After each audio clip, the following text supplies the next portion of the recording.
Okay, let's quickly jump into the lower extremity stretching. So we're gonna use a table, and we're gonna replace our model too. So we have a leg model. His name is Michael Francisco with the beautiful legs. All right. So we're gonna start from hip down to the knee and ankle joints. That's a better position here. Remember, we gotta use a pelvic tilt to stretch their hip, especially supine positions. To stretch the hip flexors, you have to understand the biomechanics of pelvic. You may say, okay, why don't we place clients at this edge of the table and drop one leg so we can use the gravity to push their leg into hip extended position. That's not going to be easy with people with disability. So in supine position, first thing that you need to do is bringing their knee up to the chest. If you're able to do it, ask them to hug their knee at the chest. Bring your knee up to the chest, both knees, please. Okay, so in this position, hold your knees. Good. In this position, as you can see, his pelvis is tilted posteriorly. While you're maintaining pelvic posterior tilt, you drop one leg to stretch that side hip flexors. That's the whole technique. So what I'm gonna do, you can continue to hold the position, but I'm gonna stabilize that pelvis using my stabilizing hand on this side. And then you're gonna gradually drop that side of the leg. And then if they have a tight hip flexors, you will have a room to push it down to stretch hip flexors on this side. Okay, that's the technique that you use to do supine hip flexor stretching. I'm going to repeat it again. There are a couple of steps that you have to follow. Both knee up to the chest to enhance their pelvic posterior tilt. And you stabilize one side while dropping the other side carefully and add downward pressure to stretch their hip flexors. Okay? Hip extensor stretching, we're talking about gluteus maximus stretching. We're not talking about hamstring stretching here. We are trying to stretch one joint at a time and shoulder muscle at a time. So there was a psoas major and minor stretching. Rectus femoris, probably not so much in that technique. Same thing for hip extensor stretching, we're going to focus on gluteus maximus, not talk about bicep femoris long head. Okay? We need to put his hip into flexed position. That's all we need to do. So bring the knee up to the chest and then press it down to stretch the gluteus stretching. Okay, that's what you need to do. So that's how you do hip flexor and extensor stretching in supine position. Next plane is horizontal or frontal plane. For this one, I prefer to have table a bit higher around my waist, so I don't have to crouch down or bend over to save my back. Remember, when you're working as a therapist or trainer, you're not going to have only one client, hopefully not. You're going to have a back-to-back clients. Saving your energy and saving your back is very important. That's why we have this height adjustable table. Elevate the table, and all you need to do for adductor stretching, right? Adductor longus, adductor magnus. All you need to do is bring their leg out. And he's very flexible. It's way above, out of the range. Okay, now you can have your working hand under their thigh or over their thigh, like this. Okay, other things that you need to make sure is they're not using compensatory motion, rotating their hip like this, because to increase the hip abduction, all of us are gonna do this. So to prevent that, you can use your stabilizing hand thumb right under malleolus to keep their foot towards the ceiling. And then pull out more. Let me know. Good. Hold it there for 10 seconds. Okay. And then abductor stretching can be done in supine this way. Of course, you can do the same techniques in sideline positions. Okay, sideline position, I'll demonstrate. Can you lie down on your side facing towards the edge of this table? And relax. And you can drop while you're stabilizing pelvis using gravity, but this not gonna be possible with our clients. This is not gonna be safe. But sometimes you may see this kind of techniques in other settings, in sports med or physical therapy. Okay? Some people call it IT band stretching, or that's another stretching or test for IT band syndrome. All right, something that I want to add. Hip adductors, the inner thigh muscles are common muscles to go through contracture issues among people with paralysis. So in that case, simply using this regular technique might not gonna work. So can you pretend you have a tight hip internal rotators and scissor in your knees, like knees together like this. So yeah, so you try to do this one, the other leg's gonna be trailing after you, following you. So there are a couple of ways to prevent that or improvise that situation. Number one, you can actually simply sit between your legs and using your bottom to block the other leg following. Goes like this, right? And then you push out as much as you can go. That's one way to do it. Other way to do it is using your side to rest their foot. And you stand between their legs and kind of walk it away. Walk away while you're holding the opposite leg forward. So in general population, it's not necessary, but when you have a severe internal rotator and adductor contractures, this must be pretty handy techniques for improvisation. All right? Okay, lastly, hip internal external rotator stretching. All you need to do is twisting their hip. For this one, it's easier to roll towards you using your body weight. So grab inner thigh and then roll towards you. That will be internal rotator stretching because I'm putting his hip into externally rotated. Because it's rolling towards me using my body weight, it's easier. I'm gonna grab the opposite side of the knee, or no, leg, and then pull and roll towards me to stretch his external rotators. So this is external rotator stretching, and this is internal rotator stretching.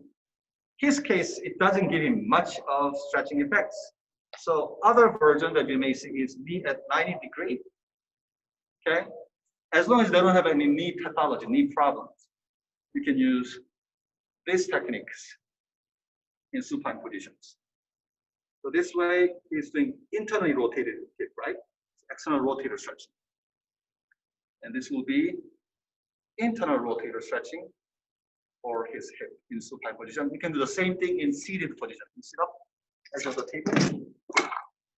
Sometimes you will see these techniques in other clinics. So hips rotating in, right?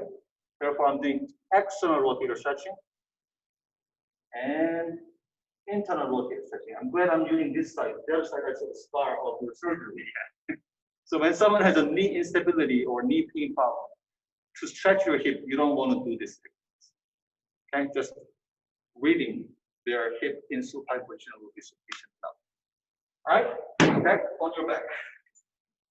Let's quickly move on to the knee stretching. Knee flexor extensor stretching. Let's start with the easier one. Knee extensor stretching. You just need to flex their knee, right? Flexing the knee can be as little as this, or maximum flexing will be this. So some of your clients, when they have a severe contractures or limited range of motions, just flexing their knee up to about 90 degrees, that may be it. Okay? Other clients, they may go about this much. So using your forearm as a fulcrum, that's acceptable too. And then maximum flexion can be done stabilizing above the knee, working hand below the knee, doing this. Okay, that's knee extensor stretching. And then knee flexor stretching is a classic hamstring stretching that we're gonna talk about. Okay, but I think we can set up the levels for people with a physical disability because many of them cannot go up to 90 degrees with a straight leg raise. Okay, SLR 90 degree, that's not gonna be achievable, maybe 99% of our clients. So in that case, we have to have a different levels. So level 1 for hamstring stretching. So let's pretend again, we have a tight hamstring and severe contractions in the legs. For them, the first thing that you need to do for knee flexor stretching is extending the knee. So you have to extend their knee as much as you can. That may be it. That's full extension for some cases. That's a level 1. Okay. Level 1 hamstring stretching will be extending their knee without doing much of their hip motions. That's number 1. Number 2, a bit better conditions. So you can achieve close to full extensions. Now you're involving a bit of their hip flexions to maximize the hamstring stretching. So that's level 2, up to about 45 degrees. Okay, level 3, knee extension is available, and then engaging hip flexion is also available, but they cannot get to that normal range of 90 degrees. So somewhere between 45 and 90 degrees, with full extension, you are adding more hip flexion. That will be level 3 hamstring stretching. Level 4 for athletic populations or general population who are normal in their range. You try to gauge their maximum range. Let me know. Good. So about 90 degrees, right? So level 4, once you reach 90 degrees, you simply add this motions, dorsiflexion, right? And I explained why this can be effective last time, because your gastrocnemius interlacing with the hamstring above your popliteal fossa. So this will be a level 4 maximum hamstring stretching. Common questions that I get about hamstring stretching: do I have to stabilize the opposite side of the leg? My answer to that is not necessarily. I rather have opposite leg resting like this, so it can be more comfortable in the lower back. Because my goal is stretching their hamstring, not doing SI joint, joint mobilizations. I'm not testing the SI joint dysfunction either. So I don't have any plan to make their lower back uncomfortable or painful. So with knee propped up in this position, lower back is kind of flattening down. There's a less room for error and pain. This is more comfortable with hamstring stretching because I'm focusing only one side at a time for hamstring stretching. Okay? So level 4 hamstring stretching looks like this. All right. There are a couple more minutes left, so we'll finish up ankle and toe stretching. So let's go down a little bit. And once you up.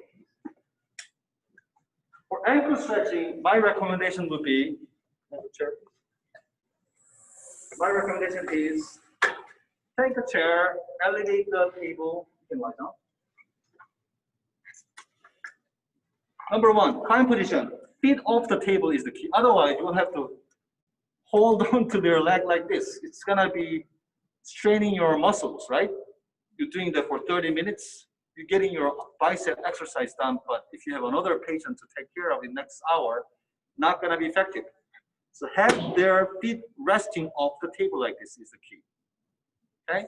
Ankle, again, triplanar motions, and they often happening at the same time. When you do plantar flexion, it comes with inversion and supination. 3 motions are occurring at the same time. They call it ankles triplanar motions.